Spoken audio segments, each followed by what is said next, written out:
sifatnya manis ini efektif digunakan untuk meningkatkan kekebalan tubuh, tapi bagian energi vital perut. Dapur Sehat Roja, setiap Rabu, jam 10 waktu Indonesia Barat sampai menjelang zuhur.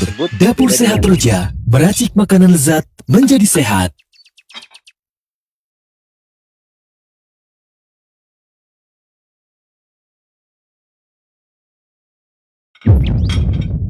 Dapur Sehat Roja. Kesembuhan itu bismillah, atas izin Allah Subhanahu wa taala.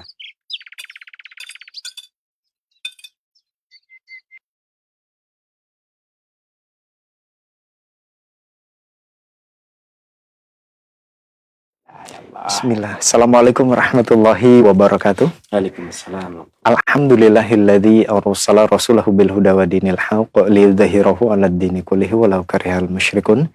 Asyhadu an la ilaha illallah wahdahu la syarika lah wa asyhadu anna Muhammadan abduhu wa rasuluh la nabiyya ba'da ma ba'd. Ikhwata Islam azakumullah, sahabat Roja, apa kabar Anda di kesempatan Rabu pagi menjelang siang yang berbahagia ini? Semoga Anda beserta keluarga dalam keadaan sehat selalu, dan tentunya semoga dalam penjagaan dan perlindungan Allah Subhanahu wa taala. Allahumma amin. Bertemu lagi dalam program Dapur Sehat Roja, meracik makanan lezat menjadi sehat, bersama narasumber kita Sensei Abu Muhammad Faris Al-Kianji hafizahullah, yang akan menemani kita semua hingga 1 jam ke depannya. Alhamdulillah, Sensei sudah bersama kita. Kita sapa terlebih dahulu. Assalamualaikum warahmatullahi wabarakatuh. Waalaikumsalam. Alhamdulillah sehat ya. Barakallah.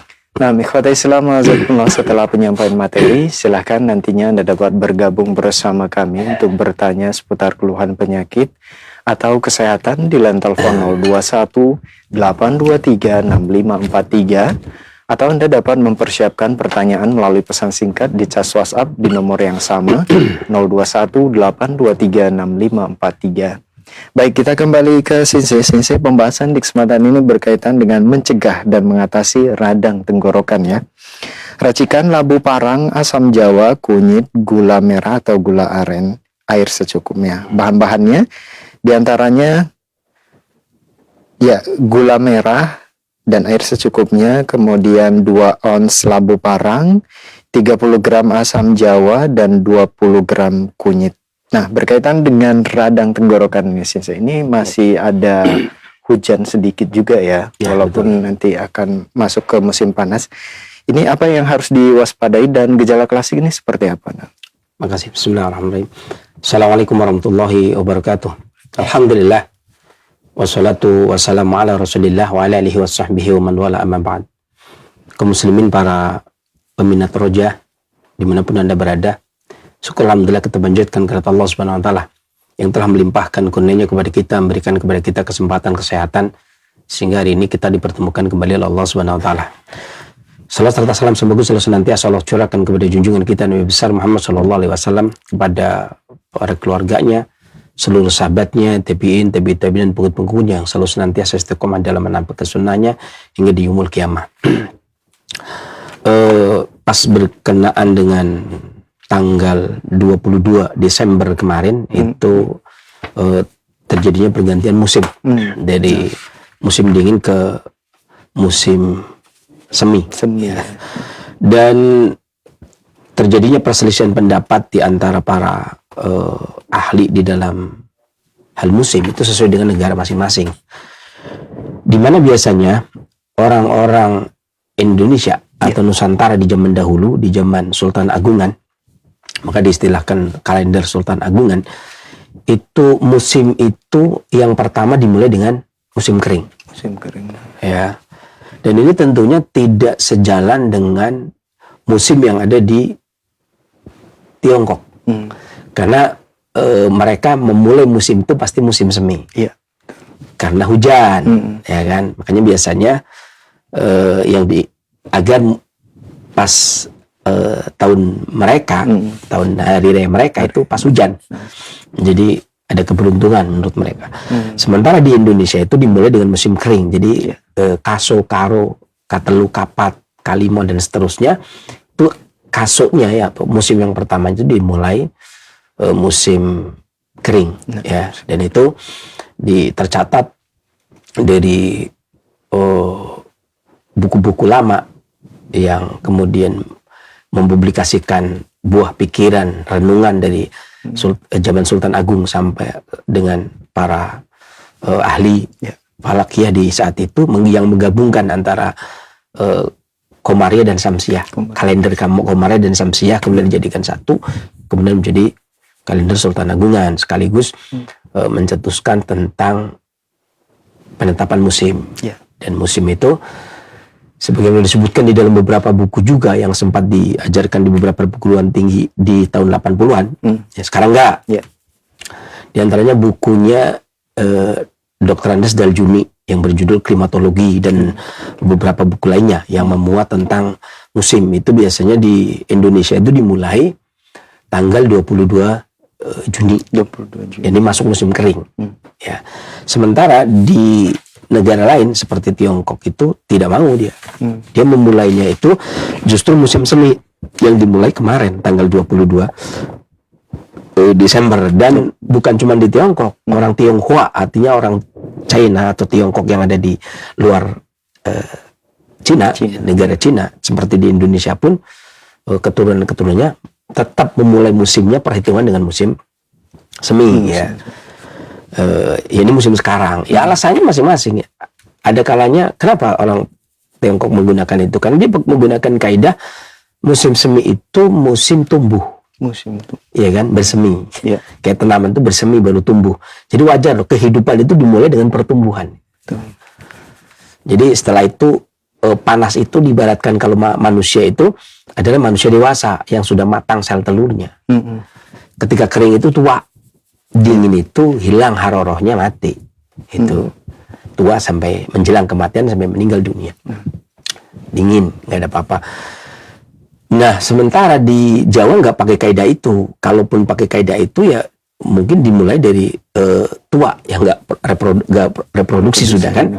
Dan ini tidak disepakati. Akan tetapi bagaimana para pengobat ya klasik itu memulai.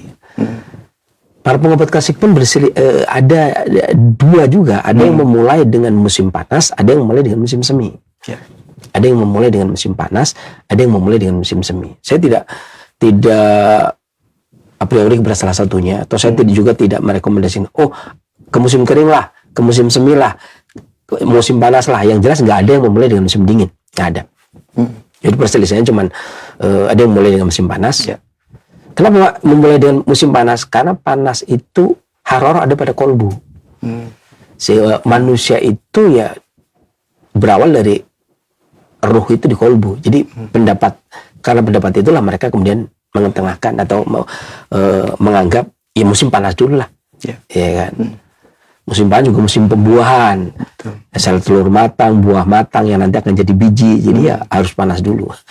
Ya, tapi tadi ada yang fakta ya ini musim semi. Nah, terlepas dari itu sekarang musim semi masuknya. Tanggal 22 Desember. Apakah mau digunakan menjadi musim awal atau digunakan menjadi musim akhir? Ya, karena kalau musim panas itu awal, berarti musim semi itu akhir. Saya membacakan beberapa di musim semi ini agar setidaknya ngepasi itu ya. Di musim semi, musim pertama, ini energi hati mulai tumbuh.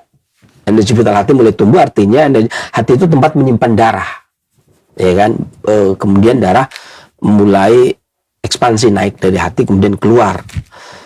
Sifatnya lembab hangat. Sekarang udah masuk lembab, ya. Karena kemarin dingin, hujan udah terus-terusan tuh, udah lembab, ya. Energi tubuh bercokol di dalam hati, dan matahari di tanggal 22 Desember dimulai kemarin. Bisa dicek jam 12-nya ya. Matahari melintang garis balik selatan 23,5 derajat lintang selatan. Di mana bayangan orang di tengah hari dua tapak kaki ke arah utara, orbitnya berotasi sekitar 43 hari. Dan dimulai tanggal 22 Desember, musim semi pertama itu biasanya nanti sampai tanggal 2 Februari. Anginnya itu udah mulai dari barat daya ke arah timur, anginnya kencang dan dingin. Makanya orang Jawa bilang angin seperti ini itu ibarat angin yang menyapu bisa. Atau bisa disapu angin. atau masuk musim rendeng kalau orang Jawa bilang, atau masuk musim penghujan. Tentram manusia sejenak terganggu, ketentramannya terganggu karena jemur, nggak bisa tenang, ya kan. Musim datangnya penyakit dan banjir. Alam yang kelihatannya tidak bersahabat namun menyimpan berkah panen. Manusia yang dilakukan adalah petani menyebar bibit di persemaian di tengah curah hujan yang tinggi dan angin yang kencang dan sungai yang meluap. Sungai-sungai yang meluap nih, termasuk Rawalumbu. Langit selalu mendung, hujan turun sehari-hari, bahkan sampai curah hujan sangat lebat. Terutama malam hari ya. Angin bertiup tidak menentu dengan kekuatan yang tinggi dari barat daya ke arah timur laut. Banjir melanda daratan. Secara kesehatan banyak terjangkit penyakit baik itu endemi ataupun epidemi karena angin yang bertiup kencang membawa bulu-bulu rawe menyebabkan kulit gatal-gatal kondisinya. Sekarang mulai itu mulai. Kesehatan kurang baik. Seringnya orang terserang flu, batuk, pilek, demam, radang tenggorokan. Saya nggak tahu gimana ceritanya. Pokoknya biasanya itu kita nggak pernah kong kali kong, saudara. Ya, sahabat Roja itu atau Roja Lover ya, namanya apa ini? Itu kita itu nggak pernah kong kali kong. Jadi beliau yang ngasih judul, tim Roja dia ngasih judul, beliau ini ya udah, beliau ngasih judul saya nggak tahu. Ternyata pas bener, pas pembahasan radang tenggorokan. Musim sekarang juga begitu. Dia nggak kong kali kong, radang tenggorokan dong, ini musimnya pas nggak? Kita nggak pernah, tapi selalu pas, nggak pernah ya, nggak pernah meleset ya, alhamdulillah. Dan kita nggak pernah kong kali kong dulu bikin judul.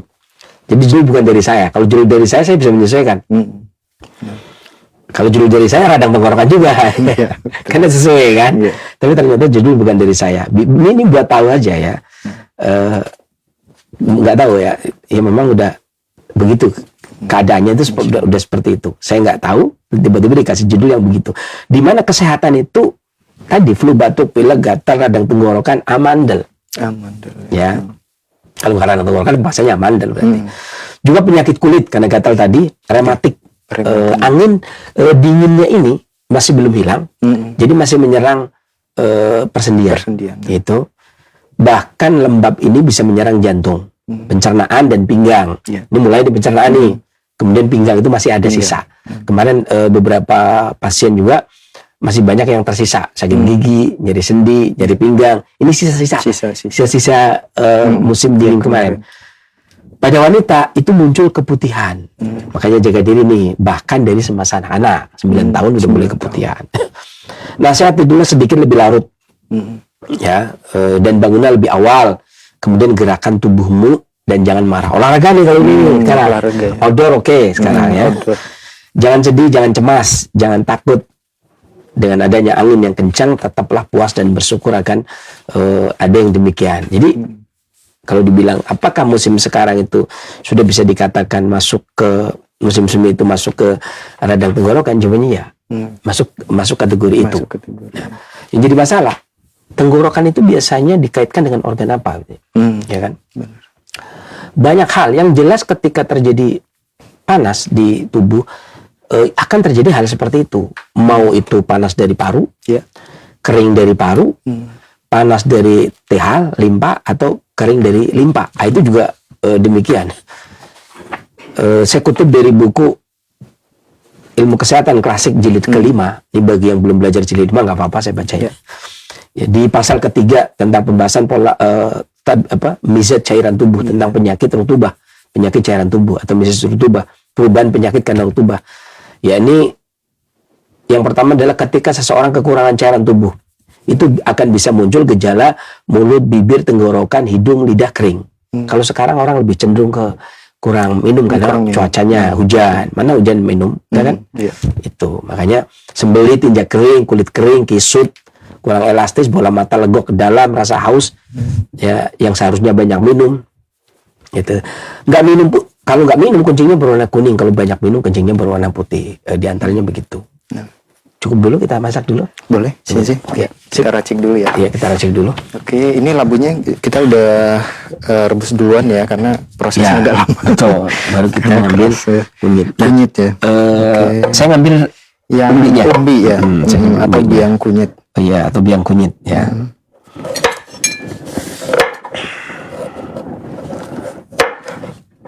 Kalau yang di ini pemirsa boleh, kalau mau diparut juga boleh. Boleh ya.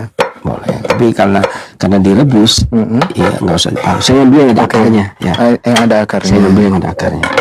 Ini sifatnya apa? Sisi kalau yang umbinya? Umbinya itu dingin. Dingin. Ya. Sifatnya dingin, rasanya pahit. Ya. Kita pakai gula aren ya. Kita pakai gula aren. Gula merah biasa? Boleh gula aren ya. Iya. Gula merah biasa boleh ya? Boleh ya. Oke. Boleh juga. Gula aren lebih baik. Oke. Langsung kayak. Oke, sip. Asik.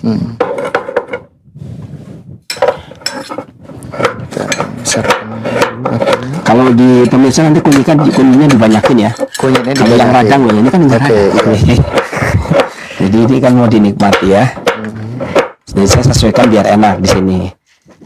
Dan di sini biar tetap berkhasiat tapi enak gitu loh ya. Iya, siap. Di sini. Tadi kok cuma 3 iris ya. Ada kalimat enaknya kan di sini kan. Siap.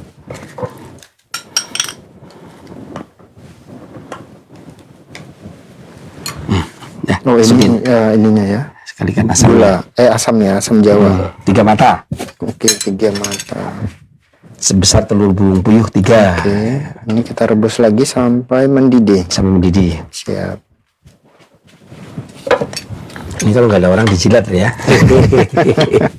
Karena manis ya. Kalau masa kecil kan begitu tuh. Ini sudah gede jangan. Kita bahas dulu. Kita lanjut lagi dulu. Apa? Ininya. Abjad A, Bahan-bahannya ya. G, gula, L, sama K. Benar ya? K terakhir ya. Oke. Kunyit. Jadi yang pertama gula. Gula itu sebenarnya tugasnya di sini untuk mengharmoniskan. Mengharmoniskan bahan ramuan ya. antara labu parang, kemudian kunyit dan asam. Ini kan sedikit agak enggak belen itu ya, enggak masuk itu kayaknya nggak pas itu ya. Nah, gula itu sebenarnya pengharmonis. Di sini masuknya sebagai pengharmonis. Manis sifatnya hangat. Itu beda dengan gula pasir dia. Manis sifatnya hangat dan makanya dia sering digunakan buat jamu. Betul. Dan dia mengharmoniskan bahan obat. Yang saya kasih banyak juga nggak apa-apa. Ya. Dan biasanya orang bikin kolak juga begitu kan, ada gula. Itu pun tujuannya untuk mengharmoniskan. Selain juga tujuannya untuk menguatkan dan melembabkan limpa. Ya, karena seringnya orang radang tenggorokan ima dia panas atau dia kering. Ya, sehingga dia mengharmoniskan organ kemudian juga melembabkan. Ya, melembabkan yang kering. Kemudian asam Jawa. Kalau asam Jawa seharusnya karena namanya juga asam Jawa, harusnya dari Jawa ya. Iya. Seharusnya. Ya, walaupun nanti suatu ketika ada yang mengklaim bukan dari Jawa, tetap saja namanya juga sudah asam Jawa. Yang memiliki nama Tamarinda. Tamarindus indica ya, Tamarinda. Itu buahnya itu bersifat sejuk ya. Makanya digunakan untuk mengatasi radang yang panas. Radang itu biasanya bisa jadi dia panas pada tingkatan kedua sampai ketiga. Ya. Itu dibutuhkan yang sejuk. Kemudian rasanya yang manis. Manis itu melembabkan. Jadi manisnya melembabkan kekeringannya, sejuknya mendinginkan radangnya. Kemudian asamnya memperbagus kualitas cairan yang ada di dalam tubuh sehingga bisa melumasi apa yang ada, itu bisa melumasi. Khasiatnya sebagai pencahar nafsu makan, kemudian penyejuk badan, menurunkan panas, anti radang, ya kemudian juga antihistamin. Ya, buah ini sejuknya otomatis membersihkan panas, manisnya mengerutkan, kemudian mengesatkan, memperbagus kualitas cairan. Sering digunakan untuk hal-hal yang seseorang itu radang dikarenakan banyak keluar cairan tubuh, ya entah itu muntah, entah itu banyak keringat, ya. Kemudian maka dia berkhasiat menciutkan, mengurangi produksi lendir. Dan ini herba ini umumnya digunakan untuk mengatasi keringat berlebih akibat kelemahan tubuh, batuk, radang, diare, membantu meningkatkan sperma pada pria. Kemudian juga mengatasi keputihan karena sekarang tadi sebagaimana saya katakan sakit keputihan mulai pendarahan vagina menaun dan masih banyak lagi. Dan asam itu sendiri Ya. sifatnya turun ke perut, ke hati. Turun. Manisnya menambah kekuatan, mengharmoniskan, mengendalikan rasa nyeri, sering digunakan untuk gangguan energi vital, gangguan darah, atau kekurangan kedua-duanya. Radang pada kasus nyeri atau radang pada kasus yang panas, pada kasus tenggorokan, nah itu juga digunakan karena manisnya itu melembabkannya. Ini asamnya. Bisa kayaknya kalau untuk kandungan kimia dan efek farmakologi, meskipun saya nulis udah banyak, ya udah banyak bisa dilihat. Ini udah mendidih, kita angkat dulu. Ya, angkat dulu, silakan. Oke, siap. Kita angkat dulu ya. Bubar. Oke. Kasih labunya. Ya, siap. Udah empuk belum? Sudah. Alhamdulillah. Udah empuk banget ini. Ini makanya labunya dimasak dulu ya, biar matang. Jadi biar cepat ya. Setelah labunya matang, baru yang lainnya masuk. Siap. Warna kuningnya nggak dominan karena warna gulanya udah gelap ya. Karena gula aren itu juga ya. Oke, sip. Mantap. Masya Allah, aromanya bagus. Aroma gula aren. Aroma gula aren, benar. Ya. Sebenarnya A, B, C, D, F, G, H, I, J, K dulu baru L. Ya. Tapi nggak apa-apa, kalau di sini labu parang dulu, kita ya kan gitu ya.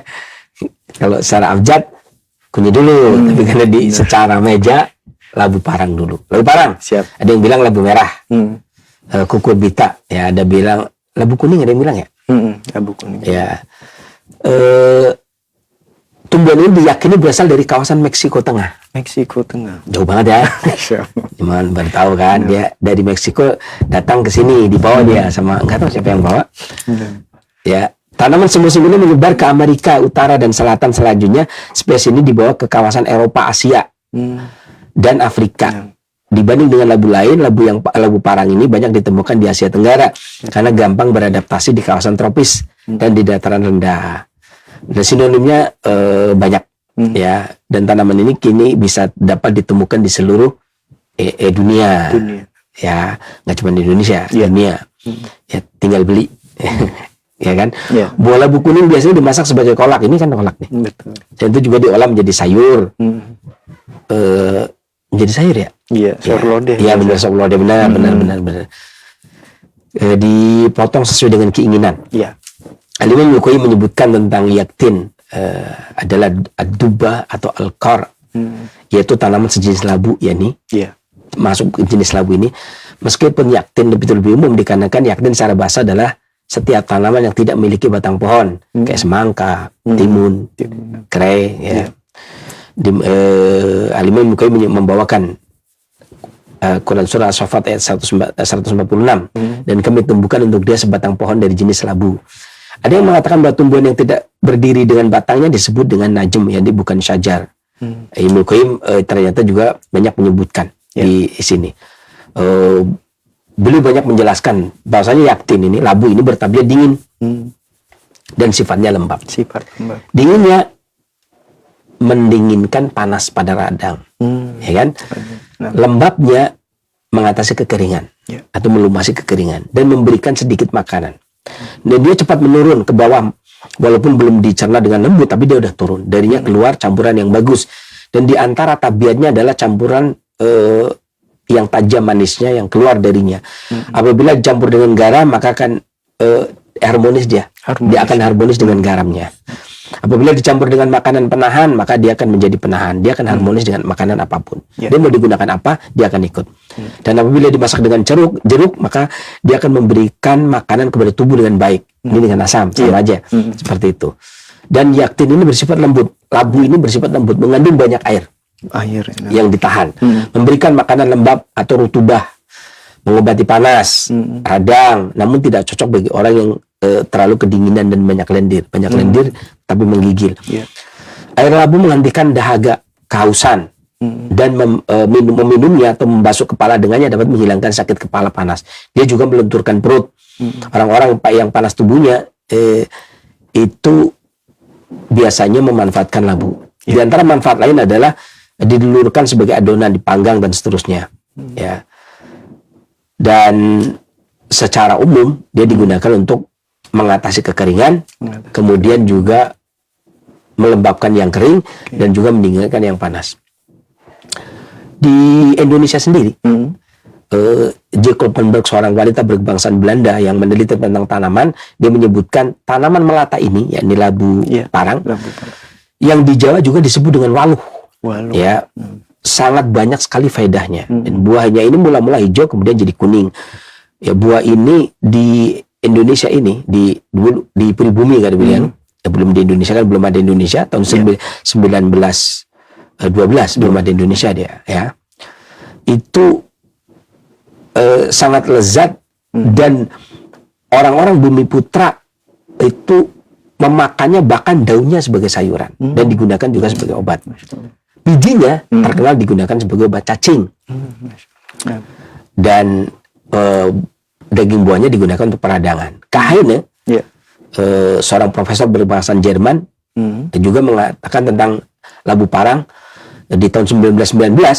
Dia mengacu kepada tulisan Rumpius yang tahun abad 18, tahun 17-an sekian, gitu ya. Yang juga ternyata labu digunakan dari dulu, dari tahun 1700-an. Itu sudah digunakan untuk pengobatan. Ini labu. Khasiatnya banyak sekali, tonik, menghilangkan panas, menghilangkan dahak, meluruhkan kencing, anti radang, radang lambung, radang tenggorokan, radang usus. Dagingnya berguna untuk memperbaiki fungsi limpa, sedangkan bijinya merupakan obat cacing. Jadi banyak sepakatnya. Di India, labu parang digunakan untuk mengatasi luka bakar, pembengkakan yang melepuh, bisul, migrain, dan seterusnya. Di Thailand, di Cina, bijinya digunakan untuk obat cacing. Dan para herbalis menggunakan labu ini digunakan untuk obat-obatan baik peradangan maupun gangguan metabolisme. Labu terakhir, kunyit. Kalau kunyit itu sudah familiar sekali. Kunyit yang saya ambil itu umbinya, karena sifatnya dingin, ya, pedasnya itu digunakan untuk mengatasi gangguan anginnya. Karena apakah radang tenggorokan itu bisa disebabkan karena angin? Ya, karena tadi ini kan musim nih. Angin, saya bahas musim awal, itu kan ya bicara musim itu bicara angin. Dan kunyit itu pedasnya digunakan untuk mengusir anginnya, dinginnya digunakan untuk mengatasi radangnya. Sudah waktu? Masih, silakan. Beberapa hal radang tenggorokan dengan gejala-gejala yang tampak. Ya, saya mengumpulkan beberapa hal. Yang pertama, bisa jadi angin panas. Angin panas itu ya bisa masuk di musim semi, itu musim anginnya hangat, kemudian juga di musim panas. Gejala yang muncul ketika seseorang itu terkena gangguan radang tenggorokan dikarenakan angin panas, angin dan panas. Gejala yang muncul adalah nyeri tenggorokan, disertai dengan sesak nafas, batuk, bahkan batuknya mengeluarkan darah. Disertai dengan pusing, sakit kepala dengan kepala yang bengkak rasanya, kemudian sakit kepala dengan pusing, mata tidak tahan cahaya, melihat cahaya itu silau, langsung sakit ya. Dan tidak menyukai dingin, pilek kental keluar dari hidung, bahkan mimisan, nyeri di mata ya. Tenggorokannya itu bukan cuma panas tapi nyeri, matanya merah, telinganya berdenging, ada tuliknya, kemudian ada keinginan BAB tapi nggak keluar, haus, giginya sakit, urin berwarna. Ini lagi musim sekarang ini pas baru masuk angin yang hangat, urin berwarna kuning, lendirnya keluar dari hidung. Selain kolak labu, yang bisa dimanfaatkan adalah pisang ya. Itu kolak pisang boleh, pare, makanya pisang kepok lebih bagus nih. Kemudian daun mengkudu, ya, kemudian daun pepaya, jamur hitam, garam diminum di malam hari, bayam, soya beningnya, stroberi buahnya, kemudian rebung, mentimun, bubur jali, daun bit, kacang hijau untuk buburnya selain kolak, kemudian daun mint, kemudian krokot, umbi bunga lili, ya, dan garam diminum ketika mau tidur. Itu yang pertama. Kemudian yang kedua, ketika angin panas itu udah masuk ke dalam tubuh, kemudian bercokol di hati. Gejala yang muncul adalah rasa pahit di mulut, kayak orang meriang. Mulutnya pahit, telinganya tuli, tenggorokannya kering. Jadi ketika minum itu kayak mau balik lagi. Kemudian kepalanya bengkak, urinnya berdarah. Yang tadinya kayak tuli dan berdenging, ini dengingnya semakin keras di telinga. Mual di pagi hari, iganya nyeri. Kemudian ada ini pada wanita ini yang saya catat itu wanita. Ya. Jadi sebagian pada pendarahan setelah melahirkan, setelah masa nifas. Pendarahan masa nifas. Matanya memerah dan bengkak. Ini kasusnya perempuan. DBC dengan depresi dan tertekan habis melahirkan ini. Rasa asam di mulut, bahkan kadang-kadang kejang. Ya, kram, keputihan dengan bau yang amis, kemudian tidak sedap. Selain mengkonsumsi ini, nanti kuncinya agak diperbanyak ya. Yang bisa digunakan diantaranya empedu sapi, pisang kepok, ya, daun mengkudu, daun pepaya, pari, jamur hitam, garam, bayam, stroberi rebung, kemudian juga mentimun dikukus, kemudian bubur jali, daun bit, kacang hijau buat bubur, kemudian krokot untuk sayur bening, kemudian juga daun mint ketika ngeteh, menggunakan daun mint. Masih ada waktu? Masih, silakan. Yang ketiga karena kering paru. Ini yang biasanya secara umum tenggorokan itu karena paru kering. Gejala yang muncul manakala seseorang terkena gangguan radang tenggorokan karena paru kering, gejala yang muncul adalah tenggorokan kering disertai dengan batuk keluar darah. Batuknya kering, kling. Jadi kayak bapak-bapak dulu yang di kampung ketika batuk tuh kling itu bunyi. Itu kering, nggak keluar darah, tapi begitu keluar darah, tapi tanpa ludah, tanpa keluar lendir darah, tapi ketika keluar maka darah. Hidungnya kering, tenggorokan kering tadi, kekeringan di mulut dan hidung, mulutnya kering, hidungnya kering, kehilangan suara dengan serak pada awalnya, lalu suara itu benar-benar hilang. Sampai 3 hari hilang. Suaranya sampai 3 hari. Persis seperti orang yang sangat kecapean, hajatan di kampung, yang sangat kecapean, nggak ada yang nyumbang. Gitu. Suaranya hilang gitu. Saya lihatnya begitu. Saya dari kecil itu senangnya begitu. Saya senangnya mengamati orang ketika hajatan. Ya, kalau hajatan gitu, ngomongnya salah, wah ini mesti sumbangannya kurang ini. Benar. Jadi berasnya tidak sekamar gitu. Kemudian duitnya nggak setas gitu. Habislah dia. Saya pikir saya amati itu kok bisa begitu. Ya makanya saya juga mengamati, tadinya mengamati orang tua kan, lama-lama ke tetangga, kok sama ini ya. Tapi begitu ini enggak, mau 3 hari mau berapa, wah kencang, suaranya lantang. Kalau berasnya satu kamar ya. Ini kayak itu kesannya kayak seperti itu, suara benar-benar hilang. Awalnya serak, begitu hilang. Lapar tidak normal. Ya, lapar tidak normal itu bisa habis makan dia lapar lagi. Oh gitu. Begitu, tidak normal. Kadang-kadang malam-malam dia bangun lapar. Ya. Bangun perutnya udah gak ketahan. Jam 1 nih. Mau makan apa jam 1 gitu kan. Mau masak nggak semangat gitu, nggak mungkin kan jam 1 masak. Mau makan makanan tadi sore sisa nggak enak gitu. Tidur masuk angin. Besoknya saya pernah mencoba ini nih, ya bangun masak akhirnya. Saya kan penasaran tuh kayak apa sih rasanya ya. Saya rasain dikeringkan dulu parunya tuh, itu kering parunya, tenggorokannya kering, bener nih, darah udah keluar, malam-malam bener-bener lapar itu, jam 1 malam lapar. Tapi kalau saya masak, 1 malam lapar, ya udah akhirnya akhirnya nggak sembuh juga. Haus, mimisan, nyeri di tenggorokan, bukan cuma kering, nyeri juga. Jadi nalan apapun nyeri. Ada lendir yang tidak mudah dikeluarkan dan tenggorokannya kering, nyeri, gatal juga ya. Jadi kalau gatal itu kan biar mengurangi gatal biasanya minum air garam sama air hangat atau dikasih garam. Jadi agak enakan tuh. Selain ini kolak pun dalam keadaan hangat. Jadi kayak digaruk enak itu, kayak gatal gitu ya. Kemudian selain itu kacang almond, apel, aprikot, jamur putih, jeruk, kacang, kemudian kulit pir, bukan pirnya, bukan dagingnya, bukan kulitnya. Mohon maaf, kulitnya dikupas, direbus, kemudian diminum airnya. Mau dimakan juga boleh. Jeruk bali, dan gula batu. Ya, kemudian masih ada ya? Masih, silakan. Ke yang keempat, karena astenia cairan dan panas berlebih, atau astenia rutubah haroro haja bergejolak. Gejala yang muncul radang tenggorokan seperti ini, gejala yang muncul adalah disertai dengan batuk berdarah, batuk kering tanpa air ludah atau tanpa membatukan nandir, terasa kering di mulut, tenggorokan kering. Kalau yang tadi itu secara emosi, maksudnya suaranya hilang. Kalau ini merasa putus asa, jantungnya berdebar, dadanya berdebar kencang, kemudian merasa putus asa. Entah karena setiap batuk keluar darah, itu juga bikin putus asa kata dia. Kemudian pelupa juga. Pelupa banget. Rasa panas di tubuh, penyakit yang menyerang perlahan akan tetapi dengan durasi yang lama. Jadi walaupun dia flu ya lama, dia batuk ya lama. Saya pernah dapat jatah ini nih saya nih.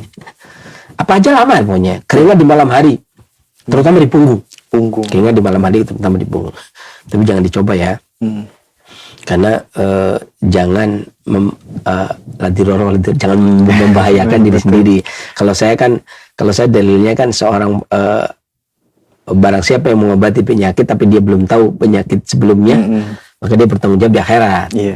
Di Syalbani menyebutkan di Islam sohihainnya ya, dalam silsilah hadis sohihah, belum menyebutkan di situ. Dan ini juga dijadikan dalil oleh Syekh Sa'di bahwasanya seorang pengobat harus tahu, dan Ibnu Qayyim menegaskan dengan hadis ini yang dimintai obat adalah orang yang melakukan tajribah. Tajribah itu uji coba, eksperimen. Ya kadang-kadang pegel juga ya. Keringat di malam hari, nyeri di tenggorokan, telinganya berdenging, keluar sperma dengan mimpi ya. Tidak bisa tidur, nyeri di pinggang, ludah berdarah dan sakit gigi. Ini mulai juga nih, musim ini udah mulai juga. Atau sebentar lagi juga. Kemudian selain kolak labu, makanan yang digunakan diantaranya adalah pisang, pare. Ini kok nggak pakai jahe ya? Enggak, pakainya kunyit.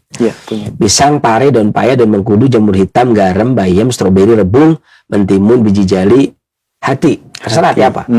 Bisa hati ayam, hati sapi, kambing, bisa kambing, hati angsa, hati bebek, daun bit, kacang hijau, daun mint, krokot untuk sayur beningnya, bunga lili, garam, belumnya sama diminum hangat-hangat, agak sedikit panas karena biar tenggorokannya lega.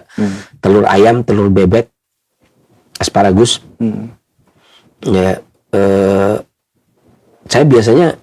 Saya ngajurkannya telur ayam, telur bebek ya.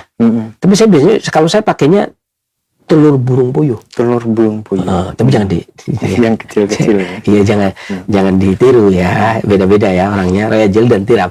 Saya kalau nyoba telur burung puyuh itu bisa 1/4, 12. Masya Allah, banyak. Jadi kalau orang langsung pegel, kolesterolnya langsung naik. Saya enggak. Makan telur puyuh rasanya gimana? Ya enak. Tapi jangan dicoba. Yang lain jangan dicoba. Baik. Kayak misal kayak saya habis makan 2 butir durian, kemudian makan sate 20 tusuk, ya jangan ditiru gitu kan. Atau habis itu ngopi, jangan ditiru juga. Maksudnya yang lain aja yang yang lain jangan. Itu biar nggak apa-apa, kalau saya nggak apa-apa. Atau angin kering itu dimulai tanggal 22 Juni tadi saya sebutkan. Kalau ini enggak, bisa jadi nanti ada angin kering. Kadang tenggorokan angin kering, darah di air ludah, gejala yang muncul nyeri di dada, batuk dengan sedikit air ludah, hidungnya kering, kulitnya keriput, tenggorokan kering, kuku tangan kering, bahkan rapuh, kukunya jelek, demam, sakit kepala, ada rasa gatal di tenggorokan, kemudian tidak berkeringat, ya, olahraga juga kurang keringatnya, nyeri perut bagian bawah, gejala yang menyerang atau memburuk di musim kering, jadi tanggal 22 Juni biasanya dan seterusnya, atau pada cuaca yang kering dan sangat haus. Jadi Agustus juga masih musim kering ya.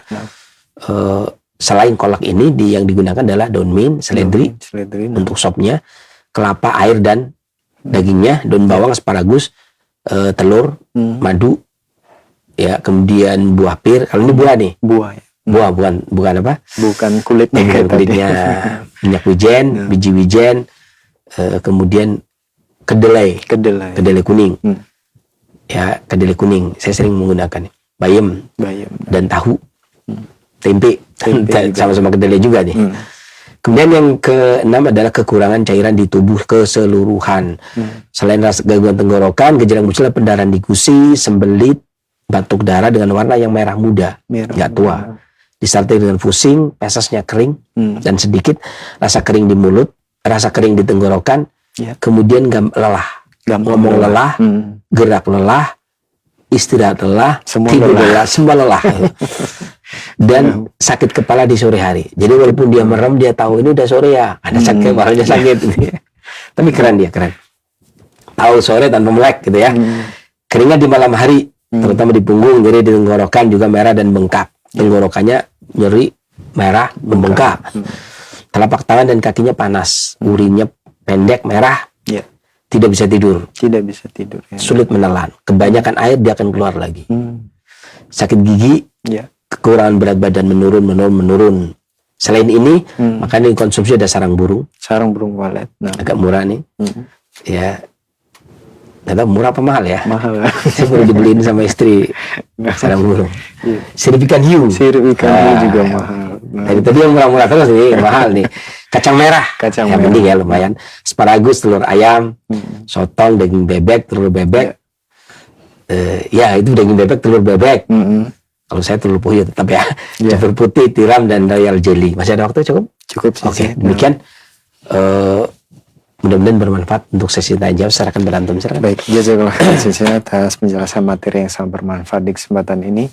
Nah, ikhwati Islam azakumullah, saatnya kami membuka sesi tanya jawab. Silakan bagi Anda yang ingin bertanya secara langsung seputar keluhan penyakit atau kesehatan di line telepon 0218236543 atau pertanyaan melalui pesan singkat di cas WhatsApp di nomor yang sama 0218236543.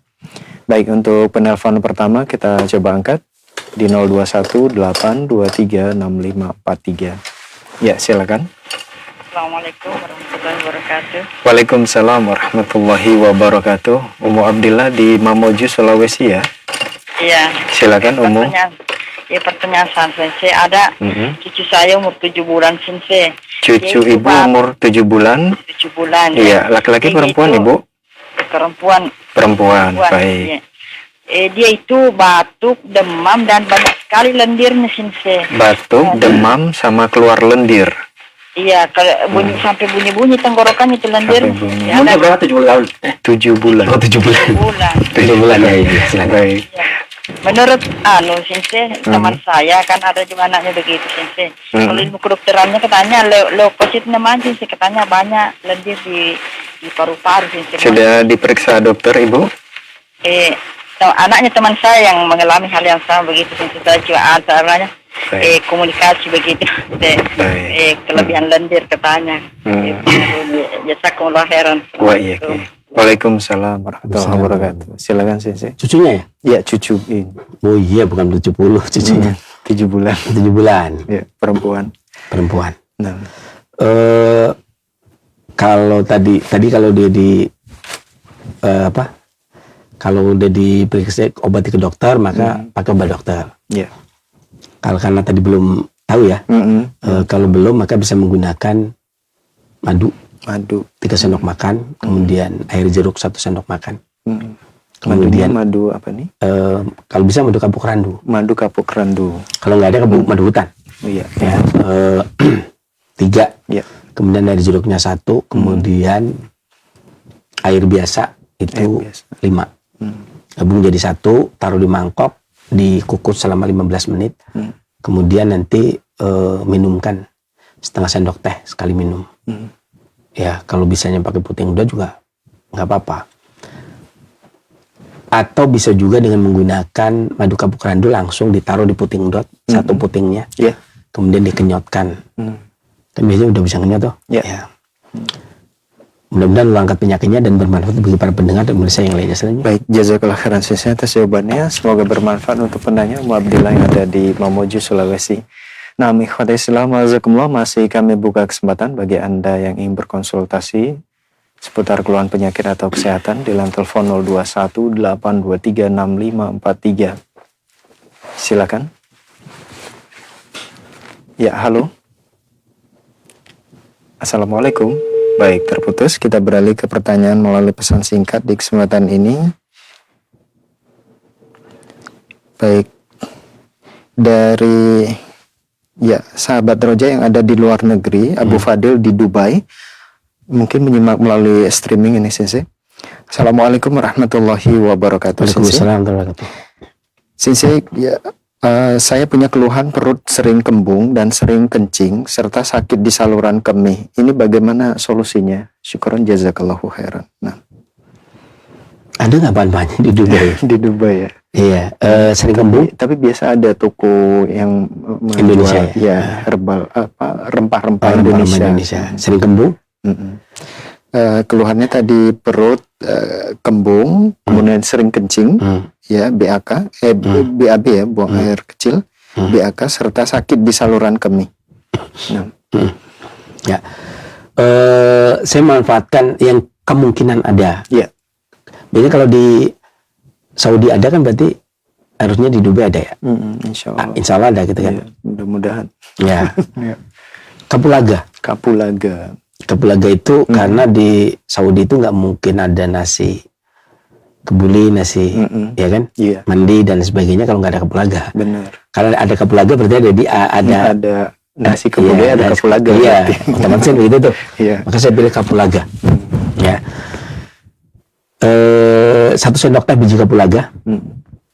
Kemudian 1 sendok teh jinten hitam, berarti betul soda. Iya. Harusnya juga ada juga, harusnya. Ya. Kemudian diseduh pakai air panas. Seduh pakai air panas itu sekitar setengah gelas, masing-masing 1 sendok teh. Seduh pakai air panas. Setelah sudah diseduh, kemudian diaduk agak hangat, kemudian baru dikasih minyak zaitun 1 sendok makan. Kemudian diaduk rata. Kemudian baru diminum. Ya. Lakukan kalau mau tidur. 1. Kedua, madu Timur Tengah itu sifatnya kering. Sebagaimana disebutkan oleh Imam Qayyim ataupun Al-Imam Suyuti. Madu yubusah, sifatnya kering di Timur Tengah. Kalau Indonesia rutubah, kebalikannya lembab. Ya, jadi kadang-kadang kenapa para pengobat itu tidak bisa menggunakan juklak atau dokumen sembarang, karena antar daerah kadang-kadang beda. Ya, ini tadi contohnya seperti tadi. Imam Qayyim mengatakan begitu, kemudian juga mengatakan jagung itu sifatnya kering. Sementara Indonesia nggak ada, mana jagung sifatnya kering. Bukan berarti berarti Imam Suyuti salah. Bukan gitu. Beda daerah beda karakteristik. Makanya Imam Qayyim itu mensyaratkan seorang tabib itu harus mengetahui 20 hal. Salah satunya adalah negerinya sendiri, letak geografis, daratan yang Anda sentuh, Anda duduki, Anda harus tahu. Sehingga tumbuhan yang tumbuh itu akan berbeda gitu ya. Atau madu ya. Minum sekitar 1 sendok makan sampai maksimal 3 sendok makan. Biasanya kalau di sana madunya dikonsumsi dalam jumlah yang sedikit. Kalau di Indonesia ada pakar madu yang mengatakan sampai 200 mili itu boleh dalam 1 hari. Di Indonesia. Di para peneliti madu Indonesia itu ada yang mengatakan bahkan diperbolehkan minum madu itu sampai 200 mili. 200 mili kan 1 gelas. Iya, 1 hari ya. Ya, bukan 1 gelas.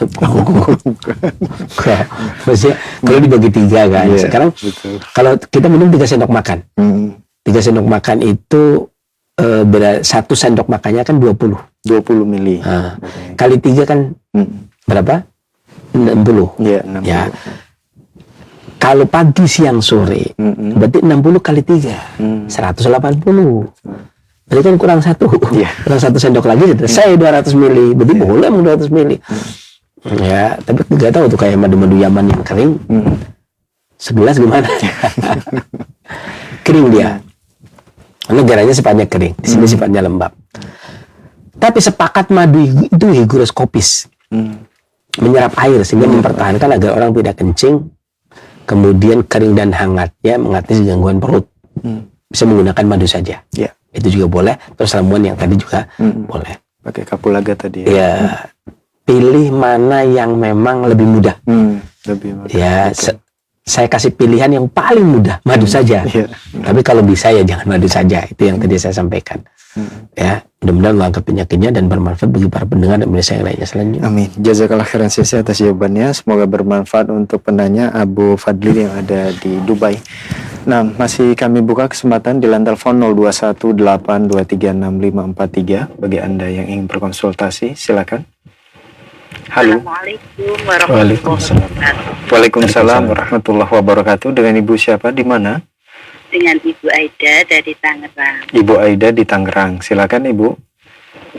Izin bertanya sih Teh, begini. Ibu ini kalau habis sujud agak kelamaan dikit gitu, terus bangun, sebelum duduk dari bangun itu mata itu sepertinya agak ngeblur gitu. Mata sepertinya agak ngeblur gitu Ibu. Ya, penglihatan tuh jadi kayak agak ngeblur. Dari sujud mau ke duduk gitu ya Ibu? Jadi ngeblur itu kayak ada bintik-bintik itu, tapi kira-kira beberapa saat terus duduk itu hilang. Hilang dengan sendirinya. Iya, tapi Baik. kadang-kadang itu sering gitu. Usia ibu kan sudah hampir 70. Hampir 70. Baik. Nah, karena ibu dulu pernah nanya ke saya itu mencari madu hutan yang murni atau asli yang tanpa campuran itu kayak di detail-detail itu anak tak suruh nyari, katanya enggak ada, di situ ada tambahan kandungan gula. Jadi ibu belum berani. Dulu beberapa bulan yang lalu kan saya bilang yang madu hutan maksudnya yang murni atau yang asli tidak ada matakan itu. Tapi ibu sampai saat ini belum dapat. Mohon izin kalau memang saya berkenan, ibu bisa mohon itu loh madu untuk yang murni itu. Nanti setelah acara ini barangkali tidak keberatan, mohon dibantu. Baik, itu saja Ibu pertanyaannya ya. Nah, silakan Sisi. Ya. Yang jualan madu teman-teman, saya nggak jualan. Betul. Saya dulu pernah punya pengalaman jualan madu karena saya punya teman yang ada di Duri, Riau. Jadi beliau itu punya pemanjat. Jadi madu itu ada di kayu sialang. Kayu yang raksasa gede banget kayunya, ya. yang 5 orang kali baru bisa ini meluk. Pohon raksasa. Ya, satu pohon itu bisa ada 25 sarang. Masya Itu. Allah, banyak banget ya. Saya dulu pernah ke Duri. Melihat langsung?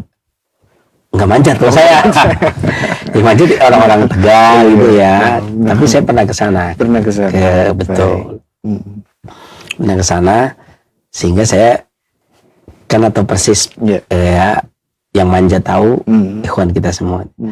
Dari yang manjat sampai yang ini saya dulu dikirim sampai kadang-kadang 5 sampai 6 jerigen. 5 sampai 6 jerigen itu berarti satu jerigennya bisa 40 sampai 50 kilo kan. 50 kilo. Segitulah kitarnya. Kurang lebih. Itu dulu banget.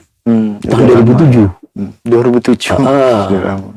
Kalau nggak salah saya bertahan cuma berapa lama karena ada 2 hal sih ya, alasan. Yang pertama kawan-kawan yang dari Malaysia datang langsung ambil.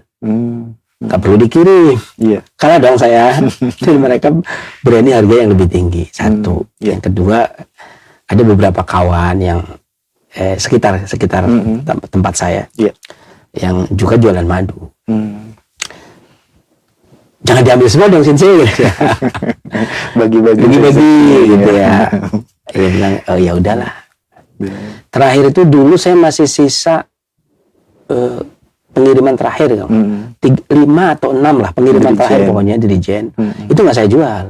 Akhirnya saya konsumsi sendiri bersama keluarga besar, adik dan sebagainya.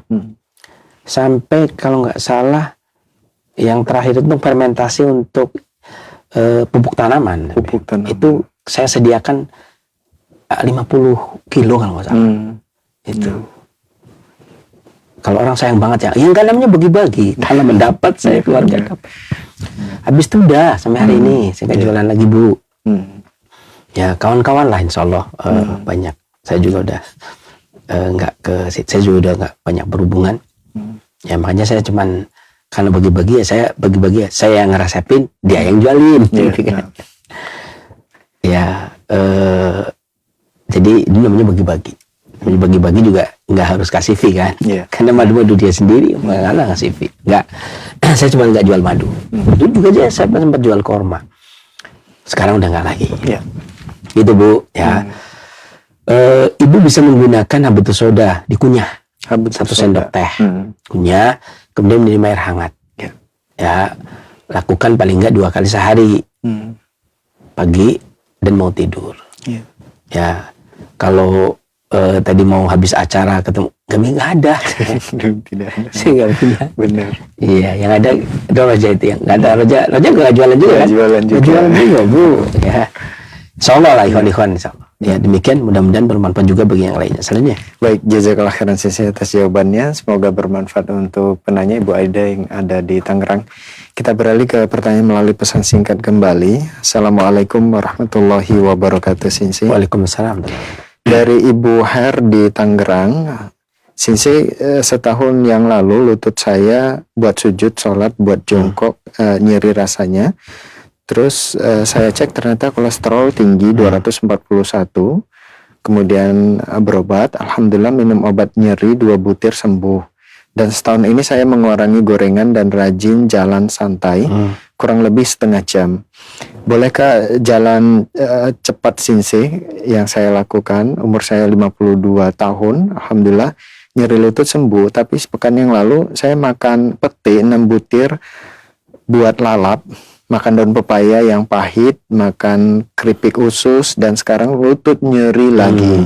Dan memang sudah 2 pekan tidak jogging. Adakah herbal buat nyeri lutut? Syukron jazakallah khairan. Nah. Pengobatan itu paling penting yang pertama hifdzus shihah, merawat kesehatan. Seperti yang Ibu katakan tadi, jogging dan sebagainya. Pelancar peredaran darah, kan berarti butuh pelancar saja tuh. Ya. Kemudian yang kedua, al-himyah dan mudi, menjaga diri dari perkara-perkara yang kalau dikonsumsi bikin sakit. Itu namanya menjaga diri. Arba'in tuh, jangan membahayakan diri sendiri ya. Setidaknya begitu, udah tahu makan usus nyeri, makan usus gitu kan. Tapi biasa ada keinginan gitu ya. Maksudnya suka gitu. Saya gampang ngomong gitu karena saya belum pernah gitu ya.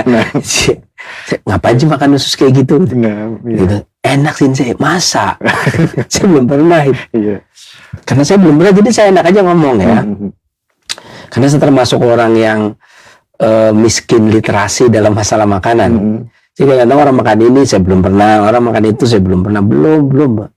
Banyak yang belum. Ada orang juga yang Sensei makannya apa? Ya biasa aja, nasi, apalah, lauk apa gitu. Ya tergantung situasi dan kondisi. Ya. Kemarin sore cuaca begini, saya bikin sambal sama tempe yang saya biarkan 1 minggu, sama terong yang bulat-bulat itu. Ya udah kayak gitu paling. Ya kalau pagi tadi cuman sarapan apa? Telur buyung. Ya kadang-kadang begitu. Jadi nggak saya nggak tahu sih yang kayak gitu ya. Simpel aja ya. Ya simpel aja kalau saya mah. Atau kopi saja kadang-kadang. Pisang goreng. Tadi ada pisang goreng. Pisang goreng 2. Kemudian telur belum punya 3. Itu berangkat dah ke sini. Ya. Jadi saya nggak pernah mikir yang ya itu tadi makanya. Ya pokoknya kalau dirasa itu nggak nyaman ya jangan dimakan, udah tahu. Itu sebenarnya pengobatan itu kalau orang udah tahu al-himyah nggak butuh obat. Al-Imam Al-Qurtubi ketika menjelaskan tentang wakul wasrobu ribu kan demikian juga. Jadi pengobatan itu ada 2 kata Imam Al-Qurtubi. Yang pertama adalah al-himyah, yang kedua adalah dawa. Tapi kalau seseorang itu menguasai al-himyah, tahu apa yang dipantang, nggak butuh dawa, nggak butuh obat. Tapi kalau dia sudah punya obat, tetap aja butuh al-himyah. Karena nggak ada satu orang pun yang ngasih obat tanpa ada pantangan. Ya kan? Ini kamu makan bebas, enggak. Kalau ibu kemudian, saya kalau jogging enakan, ya sudah. Jangan banyak obat, jogging. Kalau bisa makanan. Ya. Itu kan. Makanan yang bagus untuk sekarang, sayur. Berbanyak sayur. Berbanyak. Musim semi sayur. Nanti musim panas buah. Itu kan. Musim kering air. Musim dingin makan makanan yang hangat. Demikian, mudah-mudahan bermanfaat juga bagi yang lainnya. Selanjutnya. Baik, jazakallah khairan Sensei atas jawabannya. Semoga bermanfaat untuk penanya. Pertanyaan berikutnya dari Pak Jimmy di Jakarta. Assalamualaikum warahmatullahi wabarakatuh. Waalaikumsalam. Sensei, apakah benar daun ginseng, kemudian daun binahong dan serai Cina bisa menyembuhkan penyakit lambung? Soalnya saya ada keluhan BAB saya keluar darah encer. Mohon solusinya Sensei. Syukron. Ini daun ginseng yang dimaksud ginseng Jawa ya berarti. Yang dimaksud talisom kan. Karena ada yang mengatakan talisom itu ya ginseng Jawa. Beda dengan ginseng Cina. Beda dengan ginseng Cina. Daun ginseng yang dimaksud berarti bukan ginseng Korea kan, atau ginseng Amerika atau ginseng Cina. Dia dingin, lembab, bagus buat limpa dan lambung. Kemudian binahong juga sering digunakan untuk limpa dan lambung secara terpisah, per ratan, per item. Kalau mau melihat di cabai puyang warisan nenek moyang, per itemnya saja itu udah bisa digunakan untuk mengatasi gangguan lambung. Binahongnya bisa digunakan untuk mengatasi gangguan lambung, limpa dan lambung, perut besar, perut kecil. Kemudian daun ginsengnya juga demikian. Kalau yang dimaksud dengan talisom ya, atau som Jawa. Ya, daun ginseng itu. Kemudian apa lagi tadi? Serai Cina. Kemudian serai juga bisa, tapi kalau bukan peradangan ya, kalau bukan radang lambung. Tapi kalau kolik lambung karena dingin, serai juga bisa. Serai Jawa juga bisa, bukan cuma serai.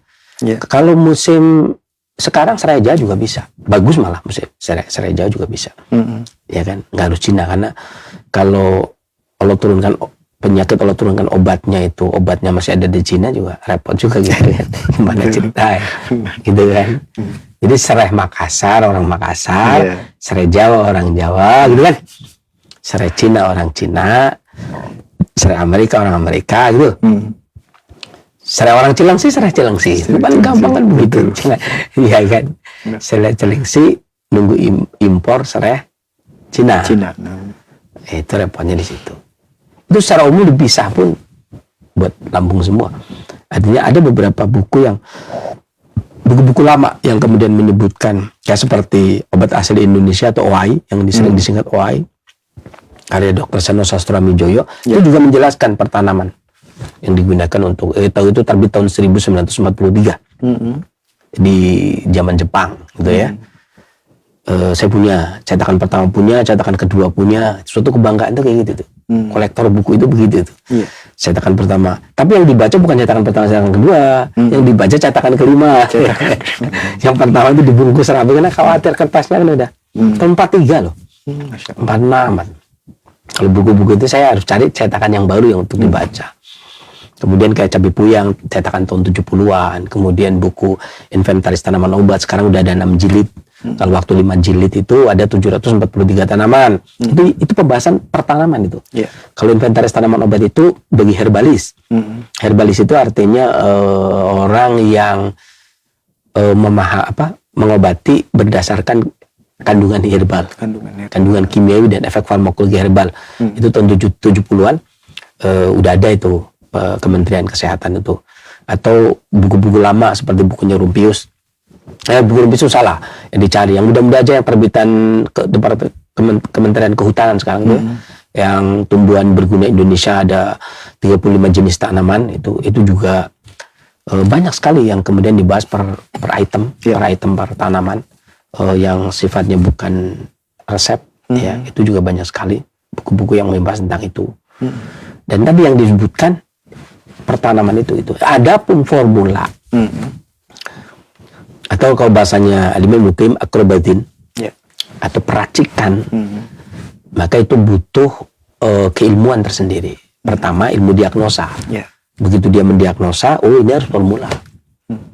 Kenapa? Karena mendiagnosa itu dia tahu A sampai Z-nya, kenapa gejalanya, organ apa yang diserang, pola hidupnya, pola pikirnya, emosinya, secara psikologisnya gitu ya. Setelah selesai semua dikaji sama dia dengan diagnosa, baru kemudian dia menetapkan ini harus formula. Tapi kalau tanpa diagnosa, ijtihad sendiri gitu ya, pikiran sendiri, sebaiknya ratan aja, pertanaman saja, itu juga bagus. Karena multi, semua tanaman itu multi. Karena kata Al-Imam Muqayyim, pengobatan yang dilakukan oleh Nabi SAW dan para sahabatnya ridwanullah alim jami'an itu tidak menggunakan akrobatin, peracikan, tetapi dengan obat tunggal. Demikian, mudah-mudahan bermanfaat juga bagi yang lainnya. Baik, jazakallah khairan Sensei atas jawabannya, semoga bermanfaat untuk penanya. Pertanyaan berikutnya dari Pak Edri di Pekanbaru Riau. Assalamualaikum warahmatullahi wabarakatuh, Sensei. Waalaikumsalam warahmatullahi wabarakatuh. Sensei, pertanyaannya singkat saja. Bagaimana solusi untuk buang air kecil yang tidak tuntas atau tersendat-sendat? Syukron. Akal-akalan satu ikat. Ya. Kalau di Pekanbaru Riau di mall. Insya Allah. Ya, mall banyak tuh. Iya, insya Allah. Ya, nggak usah disebutin mall banyak di sana. Ya, kalau baik yang kanan jalan maupun yang kiri jalan itu ya, itu banyak. Ya. Yang di sini bangkrut, di sana masih ada juga ada, gitu kan. Di sini udah bangkrut deh, di sini di Bekasinya udah surut, di sana masih oke, banyak. Sana, itu ada di rak sayur ya. Ya. Di rak sayur itu satu ikat itu biasanya pertemuan antara ibu jari dengan jari telunjuk. Kalau kepanjangan potong jadi 2, rebus dengan air lebih kurang 1 gayung atau 1 liter sambil mendidih, kecilkan apinya jadi setengahnya, berarti setengah gayung atau setengah liter. Kemudian diminum, boleh dibagi menjadi 2, kemudian diminum pagi dan sore, atau diminum sekaligus pagi, jangan sore. Kalau sore malah nggak bisa tidur, kencing mulu kan. Demikian, mudah-mudahan Allah angkat penyakitnya dan bermanfaat bagi yang lainnya. Syukuran Sensei atas jawabannya, dan itu merupakan pertanyaan kita terakhir. Mungkin ada sebagai ikhtitam atau penutup, silakan. Ya, sebagai penutup, musim semi, saya baca sedikit tentang musim semi. Disebutkan dalam literatur kesehatan klasik bahwasanya musim semi itu ada 3 periode. Masa inilah awal kehidupan. Mungkin Cina bilang awal kehidupan. Ini literatur Cina mengatakan awal kehidupan. Langit dan bumi mulai tumbuh, banyak tumbuhan bermekaran. Maka beristirahatlah pada malam hari dan bangun pada pagi hari. Jadi tidur malam itu sangat bermanfaat bagi musim ini.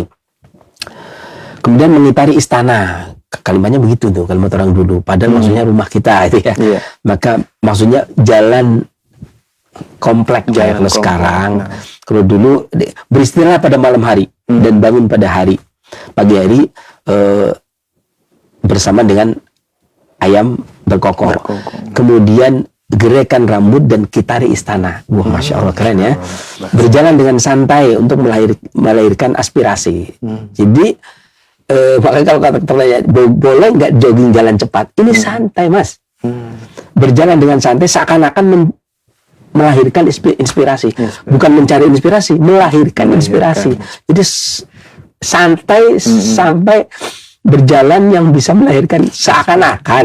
Nggak harus mencari inspirasi dan terlahir, enggak. Seakan-akan mampu mencari dan melahirkan inspirasi. Hidup tanpa tekanan. Tanpa mematikan, tanpa putus asa maksudnya. Memberi tanpa merebut. Maksudnya, kan itu waktunya menanam. Menanam kan memberi. Kalau diambil lagi nggak tumbuh kan. Menghadiahi tanpa melanggar hukum, inilah fungsi dari musim semi, jalan untuk melahirkan kehidupan. Sebaliknya, jika tidak dilakukan dengan benar dan banyak menyakiti, maka akan dapat menyakiti organ hati. Seperti tidur kemalaman, atau bangun kesiangan, itu menyakiti organ hati. Karena perubahan di musim semi itu perubahan musim panas dari musim dingin menjadi musim panas. Itu. Maka musim semi selama 3 periode ini seharusnya seseorang itu mempertahankan energi panasnya, beristirahat pada malam hari, itu suatu keharusan. Iklim di musim semi ini ditandai dengan panas yang secara bertahap mulai panas, tetapi suhunya masih rendah. Ya, makanya di musim ini seharusnya seseorang itu banyak menyerap udara di musim semi. Jadi pagi hari harus sudah menyerap energi, ya paling tidak jam 4 pagi. Ya paling tidak ada acara gimana. Kalau saya biasanya kucing saya bangunin. Jam 3 atau jam 4 itu biasanya bangunin saya itu. Kalau nggak bangun mau digigit kakinya. Jadi bangun gitu. Oh ya, jam 4 ya. Bangun itu. Ya, tapi kalau nggak punya kucing yang bangunin ya nggak harus itu ya, terserah bagaimana caranya. Harus menyerap udara, yang jelas harus menyerap udara di musim semi dan energi bentuk panas, karena energi panas sudah mulai tumbuh demi menambah kadar energi bentuk panas yang ada di dalam kolbu kita, demi meregangkan sirkulasi 4 otot, 2 tangan, 2 kaki dan pembuluh darah, dan melancarkan sirkulasi energi dan darah. Dapat juga melakukan kegiatan aktivitas outdoor, luar ruangan. Kemarin di dalam ruangan, saya suruh, ya kan, jangan keluar. Nah, sekarang silahkan. Kalau mau keluar, mau keluar komplek, keliling komplek. Pun demikian, tetap saja ketika Allah menurunkan penyakit ya kita tidak bisa menghindar. Tetapi setidaknya kita perlu untuk berupaya, ya kan. Urusan hasil terserah Allah Subhanahu wa taala tentunya. Kita yang penting berupaya mencari sebab, ya kan? Betul. Olahraga mencari sebab sehat, outdoor, jangan di dalam terus. Kalau tadi kan gadis dalam pingitan, kalau ini udah enggak. Perumpamannya udah bukan gadis dalam pingitan, tapi udah keluar kemudian outdoor. Mudah-mudahan bermanfaat apa yang saya sampaikan, dan saya akhiri bila taufiq hidayah. Alhamdulillah alamin. Wassalamualaikum warahmatullahi wabarakatuh. Waktu saya serahkan. Waalaikumsalam warahmatullahi wabarakatuh. Terima kasih, jazakallahu khairan, barakallahu fikum kepada guru kita Sensei Abu Muhammad Faris Al-Kianji hafizahullah atas ilmu yang sangat bermanfaat. Demikian ikhwatul Islam azakumullah, program Dapur Sehat Roja, meracik makanan lezat menjadi sehat. Semoga apa yang telah kita simak dengarkan dapat kita pahami dengan baik dan benar. Dan semoga Allah Subhanahu wa taala selalu memberikan kesehatan kepada kita semua. Allahumma amin. Kami yang bertugas pamit undur diri. Mohon maaf atas segala khilafan. Terima kasih. Jazakumullahu khairan wa barakallahu fikum atas kebersamaan Anda. Wabillahi taufiq wal hidayah. Subhanaka Allahumma wa bihamdika asyhadu an la ilaha illa anta astaghfiruka wa atubu ilaik. Wassalamualaikum warahmatullahi wabarakatuh. Simak Radio Roja Bogor 100.1 FM, Radio Roja Majalengka 93.1 FM.